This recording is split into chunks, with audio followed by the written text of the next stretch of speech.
Bonjour à tous, bonjour et bienvenue dans cette vidéo consacrée aux énergies du moment, à l'évolution actuelle. Et donc on va parler beaucoup d'orgueil spirituel, on va parler aussi d'authenticité, d'honnêteté, de sincérité, de tout ce que les énergies d'aujourd'hui nous amènent à incarner et ce vers quoi on est poussé, tout simplement. Alors, on va commencer. En ce moment, les énergies, depuis le début de l'année, comme je l'avais déjà dit dans ma vidéo sur les énergies de 2019, donc si vous voulez la voir, allez voir les énergies de 2019, eh bien, on est poussé à plus de responsabilisation. Cette responsabilité, elle va avoir comme écho, comme effet, qu'on va devoir vraiment se diriger en fonction de ce qu'on est profondément. Donc en fait, la vie va sans cesse nous ramener vers ce qu'on est en réalité. Il n'y a plus d'autres options. C'est-à-dire qu'on ne peut plus être dans le déni. Il y en a qui le font, hein, je vais vous expliquer pourquoi et comment. On ne peut plus être dans le déni si on veut être heureux et si on veut marcher droit sur notre chemin de réalisation. L'idée, c'est pas qu'on est restreint, c'est pas qu'on peut rien choisir ou rien faire et qu'on subit les énergies, que notre part divine, nos guides, etc. nous envoie des expériences qu'on veut pas vivre. Non, c'est pas ça du tout, c'est exactement le contraire, c'est que le meilleur moyen par lequel on va pouvoir incarner ce pourquoi on est fait, ça va être que la vie nous montre notre plus gros problème, en quelque sorte, parce qu'on n'arrive pas sinon à le résoudre. Donc en fait, plus on va aller dans la mauvaise direction, plus en fait on va ressentir une gêne, etc.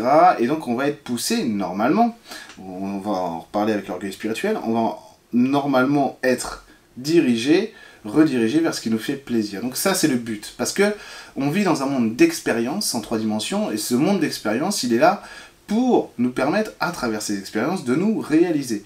Et donc, d'un certain point de vue, on ne peut pas se couper de la réalité, clairement, puisqu'elle est là pour ça. C'est pour ça qu'il n'y a aucune différence, absolument aucune, entre ce qui est spirituel et ce qui est l'ordre de la 3 dimensions. C'est la même chose. La vie et la spiritualité, c'est la même chose. Donc en fait, on ne peut pas se perdre quand on est au courant de ça. Et donc, on ne cherche pas à partir dans le spirituel, dans le déni du réel, dans le déni de ce qu'est notre réalité. Là, à partir de là, on va toujours retrouver le nord, en quelque sorte, ce que moi j'appelle le nord, c'est-à-dire qu'on a une boussole intérieure qui nous dit « Non, attends, là ça fait mal, c'est bon, j'y vais plus, ou j'y vais pas du tout ». Quand ça fait mal, ça peut être aussi une contrainte, hein, d'accord. Mais alors, je vais essayer de la dépasser, et si je la dépasse et que je vois que ça m'amène, parce que je vois là où je veux aller dans ma vie, je vois que ça m'amène du bonheur, qu'il y a effectivement une récompense à la fin, oui, là j'y vais, d'accord. Mais par contre, si je vois que je me fais du mal dans mon émotionnel, dans mes rapports avec les autres, etc., que c'est récurrent, en gros, hein, si tous les autres c'est des cons sauf moi, c'est que là j'ai un gros problème, tout simplement. Et donc, aujourd'hui, vu qu'on est poussé vers cette responsabilisation-là, il y a quelque chose qui ressort, c'est qu'il y a un besoin de réalisme, de réalité qui se fait sentir, qui est très puissant, que ce soit dans la société, ou que ce soit nous individuellement, que ce soit même dans la famille, etc. Il y a un besoin de réalisme, d'authenticité qui fait qu'on ne peut plus se masquer. Donc, qu'est-ce qui se passe? Les masques tombent, tout simplement. C'est ce que j'avais déjà anticipé dans une autre vidéo qui s'appelle Breaking Bad, Breaking Good. Et en fait, c'est exactement ça, c'est que on va avoir un effet avec ce qui se passe actuellement, vu que tout est en rupture. Les plaques tectoniques, comme dirait Emeline, sont pas en train de bouger, elles ont carrément bougé, elles continuent, mais elles ont carrément bougé, ce qui fait qu'il y a une espèce d'hystérie collective, parce qu'on ne sait pas du tout ce vers quoi on se dirige. Donc en fait, c'est un petit peu la panique, que ce soit individuel ou collectif, parce qu'on n'a plus de points de repère sur lesquels se fixer pour être certain du lendemain, de ce qu'on va vivre, de ce qu'on va faire, etc. Donc, comme je vous le disais, la solution pour pas tomber dans cette hystérie et pour pas paniquer, eh ben, c'est de faire ce retour sur le centre de notre chemin de vie et donc accepter qui on est, que ce soit bien ou mal. C'est-à-dire que moi j'ai essayé de lutter contre mes parts d'ombre, ça marche pas. Je suis obligé d'accepter que j'ai des parts d'ombre, et une fois qu'elles sont là, oui, après je peux corriger, changer, évoluer dans la direction que je veux. C'est-à-dire qu'aujourd'hui, par exemple, je parle de moi, aujourd'hui je suis beaucoup plus doux, par exemple qu'il y a 6 mois ou qu'il y a 1 mois. Qu'il y a 1 an. Qu'il y a 1 an. Pourquoi? Parce que j'ai vu ces parts d'ombre, ça m'a pas plu, et donc j'ai décidé de changer. J'ai pu changer parce que c'est en adéquation aussi avec ce que je suis capable d'incarner, avec ce que je suis capable de porter. Et donc lorsqu'on est dans l'orgueil spirituel, c'est exactement l'inverse de ce qu'on nous demande d'être aujourd'hui, c'est-à-dire d'être dans cette authenticité. Vous voyez bien que la planète, elle est exactement dans le même système, vous voyez bien que les gens dehors, qu'est-ce qu'ils réclament? Ils réclament de la vérité, de l'authenticité, quelque part le homard de Rugy, tout le monde s'en fout. C'est pas ça, c'est que c'est pas normal, c'est que c'est pas humain, c'est que c'est pas réaliste. Le commun des mortels, il bouffe pas des homards avec un pinard à 550 euros. Et donc c'est pas réaliste. Et nous, on veut du réel, on veut de l'authentique. Alors il y a aussi dans ce phénomène, comme toujours, une exagération, une hystérie, comme je disais, mais n'empêche que les faits sont là, on veut de la réalité. Donc l'orgueil spirituel, ça va être d'être à l'opposé de ça, c'est-à-dire qu'il n'y a pas de réalité en dehors de moi, tout simplement. Avec Instagram, etc., le culte des réseaux sociaux, le culte de l'image, le culte du soi, en réalité, eh ben, on arrive même avec des gens qui n'en sont pas conscients, hein, pas du tout, hein, des gens qui vont pas être conscients, qui pensent vraiment être dans le juste, qui voient pas du tout à quel point, comme dirait Blanche Gardin, on ne se voit pas devenir con, c'est exactement, on se voit devenir gros, mais c'est vrai, on se voit pas devenir con, c'est exactement ça. En fait, on va être dans ce culte de soi-même parce que l'extérieur nous effraie. Alors en fait, on va repousser l'extérieur, on va commencer à s'isoler, et donc on se retrouve dans un phénomène qui dit que bah, c'est pas moi qui suis con, c'est les autres. Mais si vous voulez, si moi je suis le seul à croire que j'ai raison, c'est que j'ai un gros problème. C'est que du coup, je suis coupé de ma réalité, je suis coupé de ce que je suis au fond, je refuse d'admettre mes responsabilités, et donc je peux pas être sur mon chemin de réalisation. Et donc ça va conduire des gens à penser qu'ils sont à l'origine de tout, et qu'ils ont la science infuse en quelque sorte. Et donc on va commencer à croire que on peut se passer du divin, on peut se passer des guides, on peut se passer de la matière, on peut se passer de tout, sauf de nous-mêmes, évidemment. Puisque nous, on est, je sais pas, voilà, on est quand même meilleur que Dieu lui-même, etc. Quand même pas se faire chier et lui demander son avis. Non mais, là j'ironise, mais c'est vrai, et ce truc-là, c'est quelque chose que moi j'ai vécu il y a quelques années, quoi. Vous voulez. Donc je le comprends très bien. Alors c'est pas que j'étais en avance sur les autres, hein, c'est juste que voilà, j'ai dû commencer plus tôt. Et du coup, ce qui s'est passé, c'est que, comme toujours sur le chemin de la spiritualité, ou dans la vie en général, hein, eh ben on mûrit à un moment donné. Et donc mûrir, c'est, tiens, je vais me passer à un moment donné de mes faits mélutins. Vous voyez, pendant une époque, j'en parlais plus du tout, hein, d'accord? Et donc ce qui se passe, c'est que, vu qu'on n'est pas mûr, mais qu'on croit qu'on l'est, on va dégager des trucs, en pensant qu'on est plus fort que les autres, et on va essayer de se réaliser sans ça.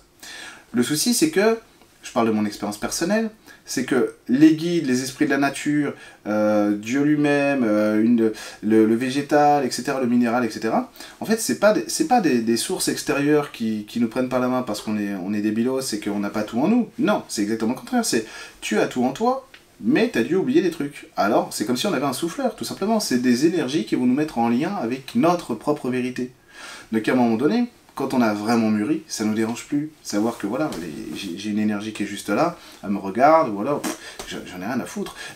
Si vous voulez, et si j'ai besoin, pourquoi pas. En fait, il faut pas rentrer dans l'absolu à chaque fois. Quand je dis que j'en ai rien à foutre, c'est pas d'elle dont je me fous, hein, d'accord? Ni des informations qu'elle pourrait me donner. C'est que c'est pas important, ça me donne pas de poids supérieur par rapport à ceux qui voient pas les énergies, par exemple. Ou à ceux qui pensent qu'ils peuvent s'en passer. Chacun fait comme il veut. L'idée, c'est que on tombe toujours dans les mêmes dérives. Toujours, au fil de l'histoire, c'est toujours la même chose. Et donc, en spiritualité, parfois, à certains endroits, pas partout, encore heureux, on est en train de recréer exactement ce qu'on n'aime pas dans la société. C'est-à-dire qu'au lieu de prendre au mot ce qu'est la spiritualité, c'est-à-dire la science de la vie, l'amour, le lien qu'il y a entre nous, ce qu'on incarne et ce qu'on veut projeter de nous-mêmes dans notre réalité, eh ben non, on s'en écarte, on dit, bah, de toute façon, moi je me mets dans le déni de ce qu'est la réalité, je vais essayer au maximum de faire en sorte que personne ne voit mes faiblesses, et donc je vais me positionner en ultra-maître qui sait tout, même mieux que les guides. Et en fait, c'est pas que les guides savent mieux que nous, c'est qu'il y a des parts de nous, d'accord avec moi, j'espère, peut-être, que vous n'êtes pas, qu'on n'est pas conscient de qui on est réellement, sinon on n'aurait pas besoin d'expérience pour l'incarner et le vivre. Donc à un moment donné, dans cette expérience, on va solliciter de l'aide, et en gros, ces énergies-là vont simplement nous repositionner en lien avec qui on est vraiment dans l'expérience. Et c'est tout. Et donc, on assiste à un phénomène un petit peu de vrillage à certains endroits du monde de la spiritualité, parce qu'on est sur une époque d'authenticité, de réalisme, et on a besoin en fait d'assumer ce qu'on est, de voir qu'il y a des faiblesses. Il y a des gens qui s'en foutent complètement de ce que je dis, hein, vraiment. Je parle des gens en spiritualité, etc. Ils s'en foutent complètement parce qu'ils ont atteint leur zone de confort et ça les intéresse plus d'aller plus loin. Moi, je pars du principe que j'arrêterai jamais de travailler sur moi. J'arrêterai jamais de travailler sur moi tant que j'aurai pas la réalisation que je cherche à avoir. Et cette réalisation, j'en suis loin. Cette réalisation, c'est vraiment avoir intégré le divin dans la matière. Et j'en suis pas là, du tout. Et même quand j'aurai intégré le divin dans la matière, et vous aussi, quand vous l'aurez intégré, ce divin dans la matière, ce sera pas fini pour autant. il y aura encore autre chose derrière, de plus grand, de plus beau, de plus magnifique. Mais il y aura encore autre chose. Et si vous voulez, il y a l'orgueil spirituel, ça nous conduit à donner des leçons, mais à ne pas se les appliquer. Parce qu'on n'en a plus besoin. On est arrivé à l'état de maître spirituel. Voilà, c'est bon, moi j'ai plus besoin de travailler sur moi, c'est les autres qui ont besoin, c'est pas moi. Vous voyez, ça c'est du déni. Ça c'est refuser d'admettre qu'on est dans un monde au sein duquel on doit assumer qui on est. Moi j'ai des faiblesses, hein. Et heureusement que j'en ai, sinon je serais pas humain. Moi j'aime être humain, j'aime ce monde en 3 dimensions, j'aime la Terre, j'aime vraiment le vivant ici. Donc j'ai envie moi de faire partie de tout ça. Donc je vais pas me cacher, je vais l'assumer. Et mes problématiques personnelles, elles m'empêchent pas d'être heureux. Elles m'empêchaient avant, puis maintenant. Et la spiritualité, quand elle fonctionne, elle nous montre qu'on évolue. Donc quand vous voyez des gens qui ne changent pas, il faut que vous vous posiez la question de savoir est-ce qu'ils sont encore bien dans le cheminement ou pas. Parce que personne n'est réalisé. De tous les gens que je connais, hein, je connais personne qui est réalisé. C'est normal, hein. Je suis pas réalisé. Hein. Ok.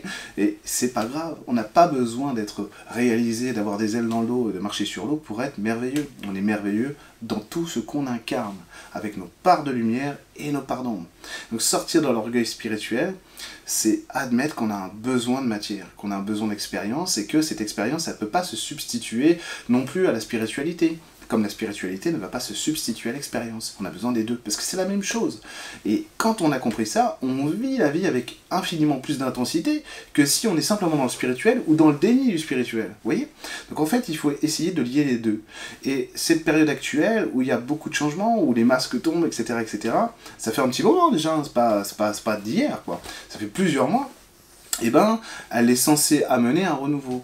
Et ce renouveau, c'est la prise en compte de mes vrais besoins. C'est-à-dire qu'à la fin de cette évolution, qui va durer encore quelques années, là-dessus, hein, sur ce point précis, ça va durer encore quelques années, à la fin, on ne pourra plus faire quelque chose qu'on ne veut pas. On ne pourra plus, quand c'est bien positionné, etc., on ne pourra plus se mentir à soi-même, etc. Et ça, c'est si on est vraiment dans une quête d'authenticité, etc. Les gens qui sont dans le déni, alors je vous le dis tout de suite, hein, ça se voit pas forcément, c'est-à-dire que, bref, bon, je vais pas m'étendre là-dessus, les gens qui sont dans le déni, eux, bah, ils vont pas évoluer, ils vont pas grandir, c'est-à-dire que leur vie ne change plus. Et en fait, il y a un point commun dans ce cas-là, c'est le repli sur soi. Voilà, comme je le disais, hein, c'est les autres les cons, c'est pas moi. Et donc l'idée, ça va être de sortir de cette idée de repli sur soi parce que j'ai besoin de l'autre. Dire je peux me passer des guides, je peux me passer des autres. Moi, j'ai pas besoin de thérapeute. Moi, ça m'est déjà arrivé, hein, des gens qui m'appellent et qui me disent moi, tu sais, t'es le. Mais ils me l'ont pas dit aussi gentiment d'ailleurs. Moi, t'es le premier thérapeute que j'appelle parce que je fais jamais ça, parce que j'en ai pas besoin. J'ai dit ah bon, mais moi, j'en ai pas des thérapeutes. Moi, j'ai ma femme, j'ai mon pote Pascal, David, etc. C'est génial d'avoir des thérapeutes. C'est super. On a une fenêtre sur soi, c'est de l'amour aussi, c'est du partage. Il faut accepter à un moment donné qu'on n'est pas des génies. C'est pas grave, hein, ça veut pas dire qu'on n'est pas brillant, mais on n'a pas tout réalisé. Et donc revenir à cette phase d'empathie qu'on a pour soi-même et pour les autres, justement pour pouvoir se lier à une expérience qui nous plaise vraiment. Parce qu'il n'y a rien d'autre à faire ici sur Terre que d'aimer ce qu'on est et ce qu'on vit. Il n'y a rien d'autre à faire. Tout ce qui est de l'ordre du culte de l'image, de la représentation, vous imaginez pas le nombre de choses sur internet qui sont fausses, que vous pouvez voir, hein, vous imaginez pas, hein, et tout ça c'est simplement de l'image, mais non, plus l'image de la réalité. Et il faut que vous arriviez à vous positionner dans votre vie en vous disant, si c'est pas réel, j'en ai pas besoin.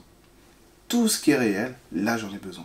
Parce que ça m'apporte une expérience directement. Et si ça m'apporte une expérience, là j'apprends, là je grandis, je suis vraiment dans la spiritualité. Votre expérience, ça peut être très bien médité, hein. Ça peut être vous promener en forêt, aller boire un verre, etc. Ou rencontrer des esprits de la nature, parler avec un archange, visiter un monde de 5e dimension, peu importe. Mais en tout cas, c'est de l'expérience, quoi. Et donc, pas rester replié sur vous-même, et accepter que la matière elle est là pour nous montrer aussi nos qualités, nos défauts, et que c'est pas grave du tout. Vous voyez? Donc ces énergies aujourd'hui, elles sont là pour nous positionner dans notre qualité d'être humain divin, et de voir que les deux vont de pair, les deux vont ensemble, malgré tous nos défauts, nos fragilités, on a aussi beaucoup de qualités, et de pas trop se prendre la tête, sortir du culte du soi. Je parle pas forcément pour vous, je parle vraiment de ceux qui sont dans l'orgueil spirituel. Sortir du culte de soi, parce que ça mène à rien, et en plus c'est un modèle qui est en train de s'effondrer sur lui-même, quoi. Donc il faut vraiment sortir de ça, quoi. ça ne durera pas très longtemps. C'est impossible. C'est pas possible du tout. C'est pas possible du tout parce que c'est un modèle étouffant et étouffé. Donc il est vraiment sur la fin, ce modèle du culte de la personnalité. Vous voyez bien, nos dirigeants, voilà, c'est terminé. Terminé, terminé, terminé. Donc on peut faire illusion un temps, mais on peut pas on peut pas sur la durée. En fait, les gens qui réussissent vraiment ne sont pas des gens qui font long feu, hein, qui font un effet comme ça de lumière puis qui disparaissent. Les gens qui réussissent vraiment dans la vie, peu importe le domaine dans lequel ils évoluent, sont des gens qui vont construire dans la durabilité en fonction de ce qu'ils sont vraiment. Et là, c'est de la construction solide, c'est du véritable ancrage. C'est vers ça qu'il faut se diriger, dans notre quête d'authenticité, pour ne pas se perdre dans le culte de l'ego et de l'image, okay, dans l'orgueil spirituel. J'espère que cette vidéo vous aura plu. Dites-moi dans les commentaires comment est-ce que vous voyez les énergies. Si vous avez envie de rebondir sur le sujet, je serais ravi de vous lire. Et je vous dis à très bientôt.